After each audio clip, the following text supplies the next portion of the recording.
Hello students, कुमारी study circle में आप सबका स्वागत है। आज हम लोग यहाँ पर यूजीसी नेट और सीजी सेट जो एग्जाम होंगे आगामी समय में जून में शायद तक होने वाली है, इसको देखते हुए समाजशास्त्र का विषय इमाइल दुर्खिम जो फ्रांस के समाजशास्त्री थे, उस पर कुछ ऑब्जेक्टिव क्वेश्चंस लेके आए हूं जो आपके लिए बहुत परीक्षा उपयोगी होगा। ऐसे वीडियो आप मेरे देखना चाहते हैं तो आप मेरे चैनल के प्लेलिस्ट जिसमें यूजीसी नेट और सीजी सेट वाला प्लेलिस्ट होगा उसको दबाकर देख सकते हैं। तो चलिए, जो इमाइल दुर्खिम पर जो इंपॉर्टेंट क्वेश्चंस कैसे आ सकते हैं उस पर हम लोग चर्चा करते हैं और देखने की कोशिश करते हैं कि किस प्रकार का क्वेश्चंस इसमें पूछा जाएगा और इमाइल दुर्खिम पर कौन कौन से ऑब्जेक्टिव क्वेश्चंस यहाँ पर इंपॉर्टेंट बनने वाले हैं। तो पहला क्वेश्चन आपके सामने आता है, इमाइल दुर्खिम को किसका पिता कहा जाता है? जिस प्रकार अगस्ट काम्टे को समाजशास्त्र का पिता कहा जाता है, उस प्रकार इमाइल दुर्खिम को किसका पिता कहा जाता है? समाजशास्त्र का। जवाब तो मैंने दे दिया कि अगस्ट काम्टे को कहा जाता है समाजशास्त्र का पिता। ये तो होगा नहीं। समाजवाद का, व्याख्यात्मक समाजशास्त्र का या विषयाश्रित समाजशास्त्र का, इसका आपको बताना है कि वास्तव में इसको उसका उत्तर क्या होगा, कि इसको किसका समाजशास्त्र कहा जाता है, किसका पिता कहा जाता है। सही आंसर विषयाश्रित समाजशास्त्र अर्थात ऑब्जेक्टिव समाजशास्त्र के पिता के नाम से जाना जाता है इमाइल दुर्खिम को। निम्न से कौन सी पुस्तक दुर्खिम ने नहीं लिखी बताना है। द डिवीजन ऑफ लेबर पहली पुस्तक उनका, society, religion of humanity and sociology philosophy, इसमें से आपको बताना है। तो द डिवीजन ऑफ लेबर उनकी पहली पुस्तक है जिस पर पीएचडी उन्होंने किया था, ये तो लिखा ही है। दी सोसाइटी उनकी फेमस पुस्तक है। सोशियोलॉजी या फिलॉसफी भी उनकी पुस्तक है। बच जाता religion of humanity Auguste Comte की पुस्तक है। Religion of humanity Auguste Comte की पुस्तक है, यही उनकी पुस्तक नहीं, तो आंसर यही आएगा, रिलीजन ऑफ ह्यूमैनिटी।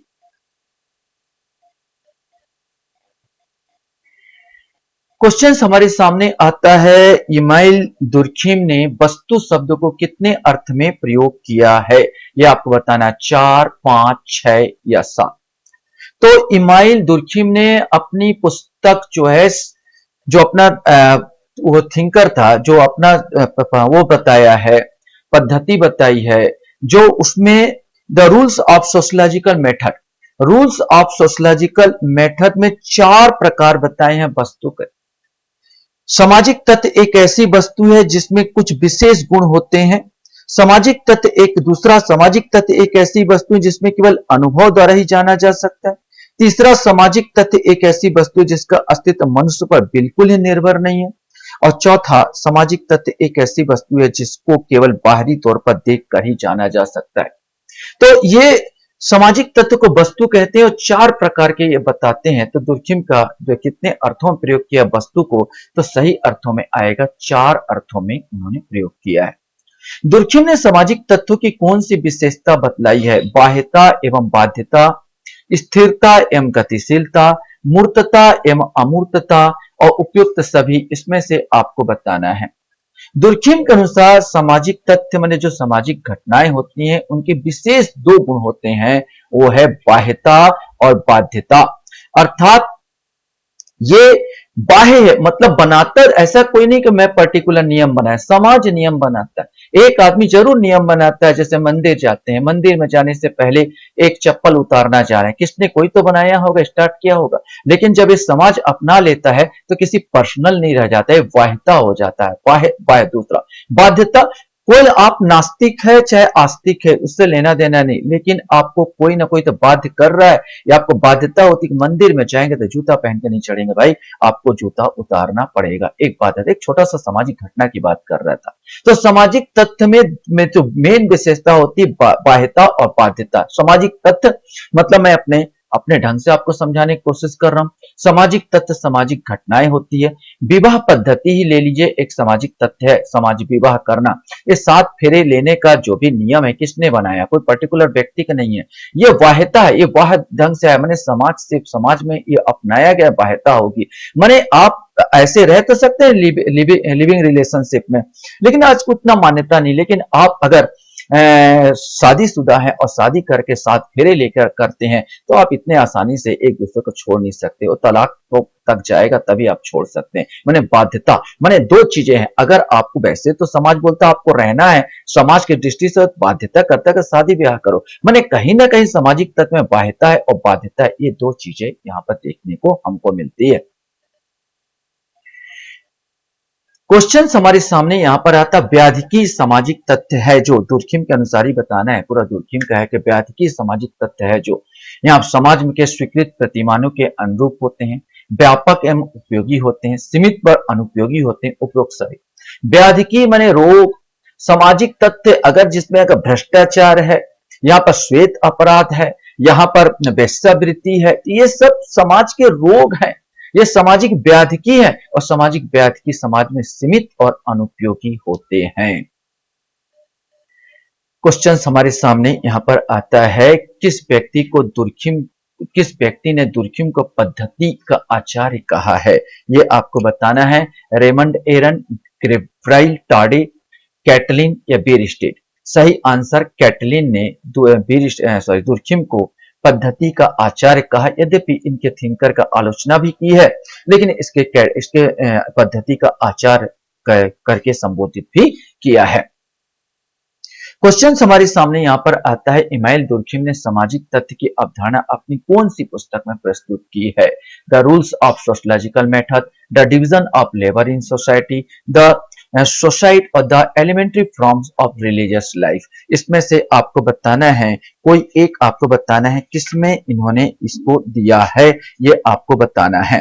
तो सही आंसर इसका ए आएगा, the rules of sociological method में इमाइल दुर्खिम ने सामाजिक तथ्य की अवधारणा को प्रस्तुत किया है।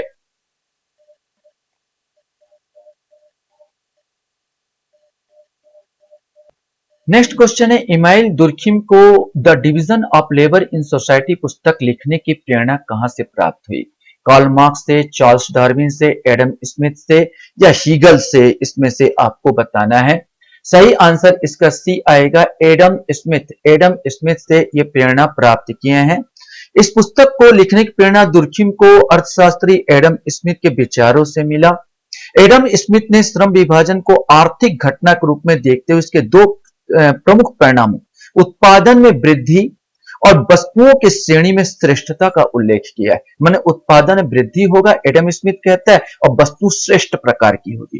परंतु दुर्खिम ने श्रम विभाजन की एक सामाजिक तथ्य के रूप में देखते हुए इसके प्रमुख सामाजिक परिणाम समाज में एकता बनाए रखने। अब दुर्खिम कहता है कि ये तो ठीक है, उत्पादन में वृद्धि होगी, ये बिल्कुल सही है कि भाई आर्थिक उन्नति होगी, उत्पादन, लेकिन इसमें एक सामाजिक एकता पैदा हो जा रहा है।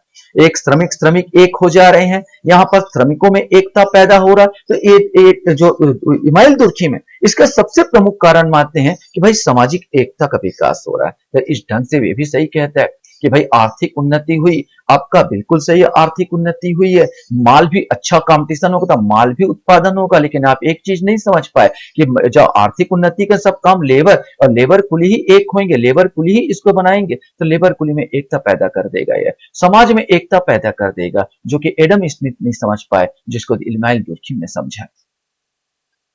क्वेश्चन हमारे सामने यहां पर आता है,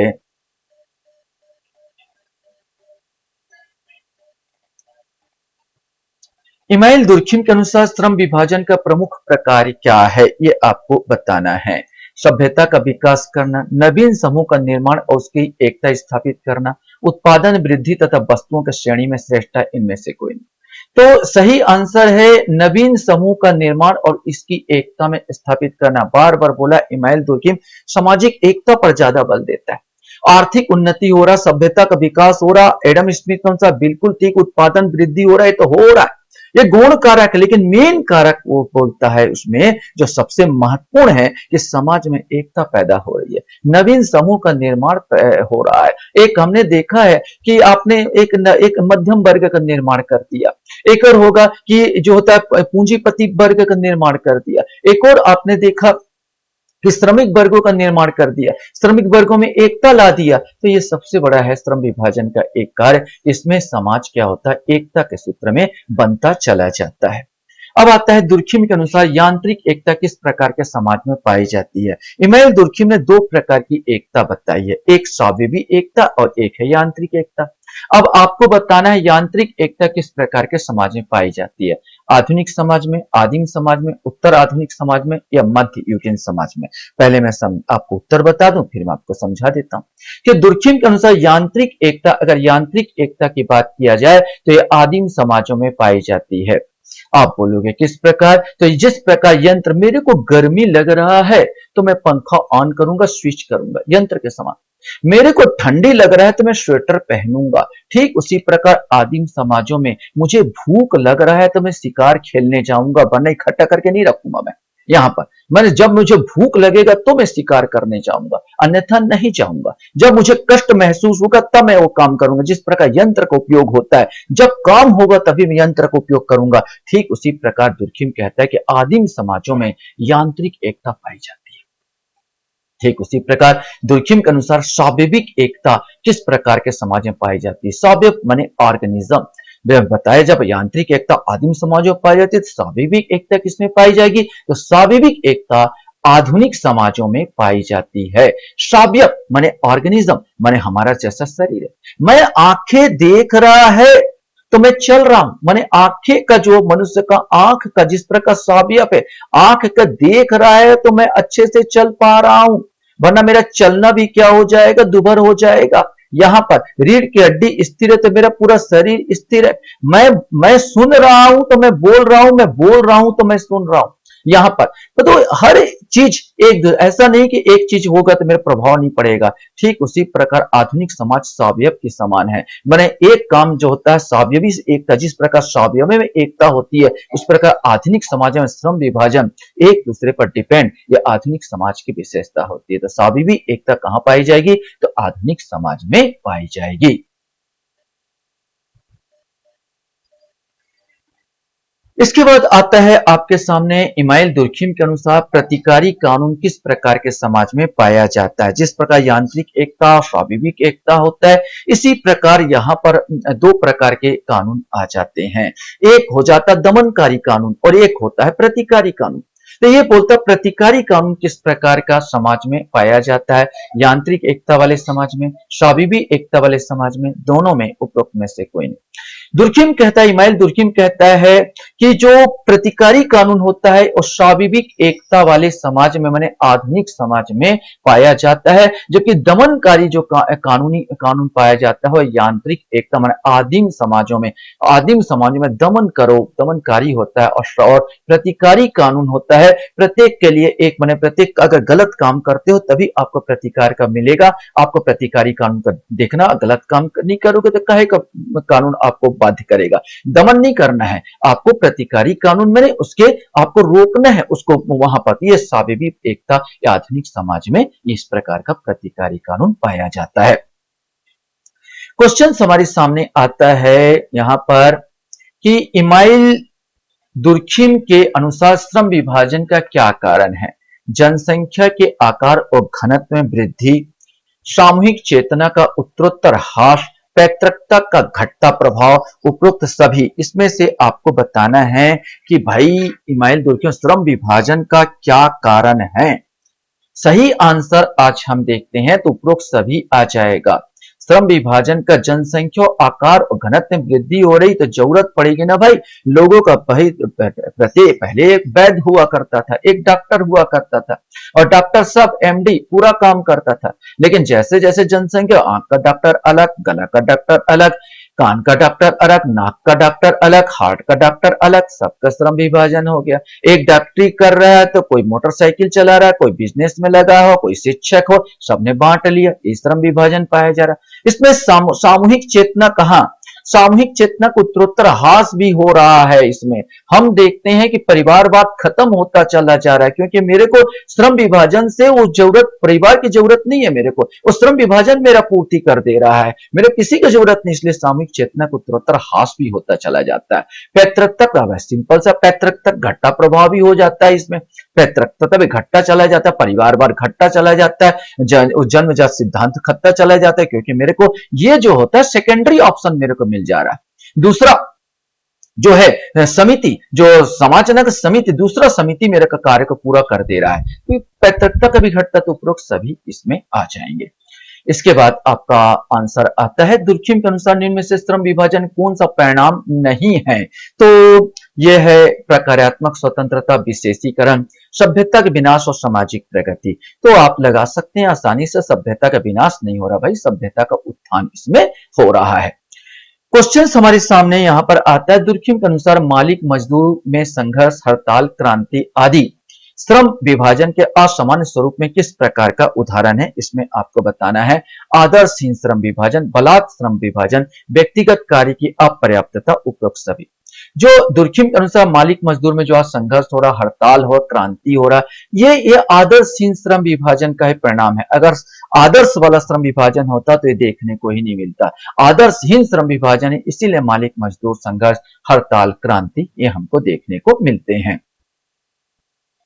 क्वेश्चन हमारे सामने यहां पर आता है कि इमाइल दुर्खिम ने अपनी पुस्तक दी सोसाइटी किस सन में प्रकाशित की थी? 1817, 1858, 1897 या 1865? इसमें से आपको कोई एक बताना है। सही आंसर इसका सी आएगा, 1897 में दी सोसाइटी नामक पुस्तक इन्होंने प्रकाशित की थी।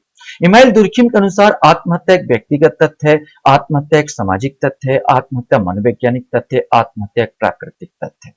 इमाइल दुर्खिम द सोसाइटी में कहता है कि आत्महत्या एक सामाजिक तथ्य है। वास्तव में हम अनुमान लगाते हैं कि भाई बड़ा निर्धन हो गया था, गरीब हो गया था, व्यक्तिगत कारण थे इसलिए आत्महत्या कर लिया।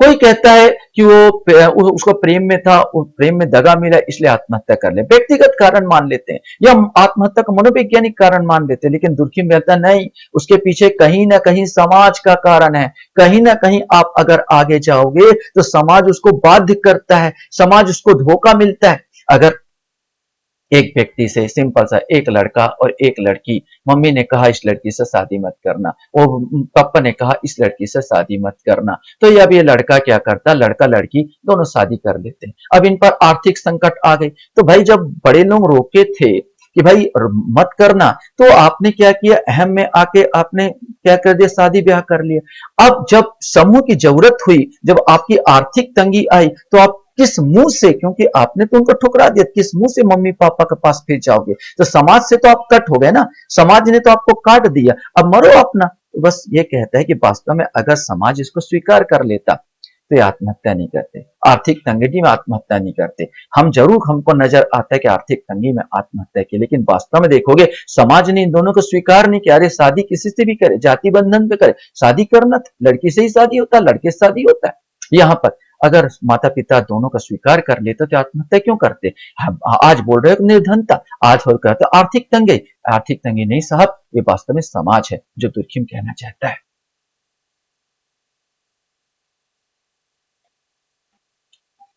क्वेश्चन है इमाइल दुर्खिम ने आत्महत्या को समाजशास्त्र निष्कर्ष में निम्न में से क्या सत्य नहीं है? ये आपको बताना है कि आत्महत्या की दर जनसंख्या की दृष्टि से प्रतिवर्ष बढ़ती है, आत्महत्या शीत ऋतु की अपेक्षा गर्मी में अधिक होती है, आत्महत्या स्त्रियों की तुलना में पुरुष अधिक करते हैं, गांव की तुलना में नगरों में आत्महत्या अधिक होती है। तो इसमें से सत्य नहीं बताना था, तो आत्महत्या की दर जनसंख्या की दृष्टि प्रतिवर्ष बढ़ती है नहीं, जिस अनुपात में जनसंख्या वृद्धि होगी उसी अनुपात में आत्महत्या भी बढ़ जाएगा, जरूर बढ़ेगा, लेकिन आत्महत्या जनसंख्या की दृष्टि प्रतिवर्ष बढ़ती नहीं है, ये लगभग सेम होता है। आत्महत्या दर जनसंख्या की दृष्टि से प्रतिवर्ष जो है लगभग अनुपात में लगभग क्या होता है, सेम होता है। अगर जनसंख्या कम है तो जिस अनुपात में आत्महत्या हुई, जनसंख्या वृद्धि हो जाएगी उसी अनुपात में ही आत्महत्या होगी। अर्थात यह कहता है कि आत्महत्या की दर जनसंख्या की दृष्टि से प्रतिवर्ष बढ़ती नहीं है, समान रहती है। तुर्खिम का है जनसंख्या, आत्महत्या की दर जो है, यहाँ पर याद रखना, दर याद रखना, आत्महत्या की दर जो है परसेंट है, जनसंख्या की दृष्टि से प्रतिवर्ष लगभग समान रहती है, ये उनका तथ्य था। क्वेश्चन हमारे सामने यहां पर आता है भारत में सती प्रथा और जापान में हायरार्की की घटना किस प्रकार के आत्महत्या का उदाहरण है? यह आपको बताना है। स्वार्थमय आत्महत्या, परार्थवादी आत्महत्या, असामान्य आत्महत्या, इनमें से कोई नहीं। इस प्रकार का परार्थवादी आत्महत्या कहलाता है क्योंकि इसमें व्यक्ति अपने समूह से इतना जुड़ाव महसूस करता है, व्यक्ति समूह से इतना जुड़ाव महसूस करता है कि कहा जाए तो परार्थवादी, वो मरने के लिए, समूह के लिए मरने के लिए तैयार हो जाता है, इसलिए हम कहते हैं ये परार्थवादी आत्महत्या। लास्ट क्वेश्चन आपके सामने, दुर्खिम के अनुसार निर्धनता से आत्महत्या की प्रवृत्ति बढ़ती है, घटती है, बराबर रहती है, कभी घटती है, कभी बढ़ती है? तो दुर्खिम, इमानुएल दुर्खिम कहते हैं वास्तव में निर्धनता आत्महत्या घटाती है। नहीं तो जितने आप देखोगे अंदाजा भी लगाओगे कि प्रत्येक गरीब आदमी को मर जाना चाहिए, लेकिन अक्सर आप देखते हो जो जो अमीर आदमी है वो ज्यादा मरता है, अमीर आदमी ज्यादा फांसी लगाता है, जिसको पैसे की प्रॉब्लम वो ज्यादा फांसी लगाता है, वरना जितने भिखारी सबको मर जाना चाहिए था। दुर्खिम के अनुसार सही का निर्धनता आत्महत्या प्रवृत्ति के क्या करती है, घटाती है। आशा करता हूं यह वीडियो आपको अच्छा लगा होगा। आप लोग मेरे वीडियो को वॉच करते हो इसलिए धन्यवाद। Thank you very much.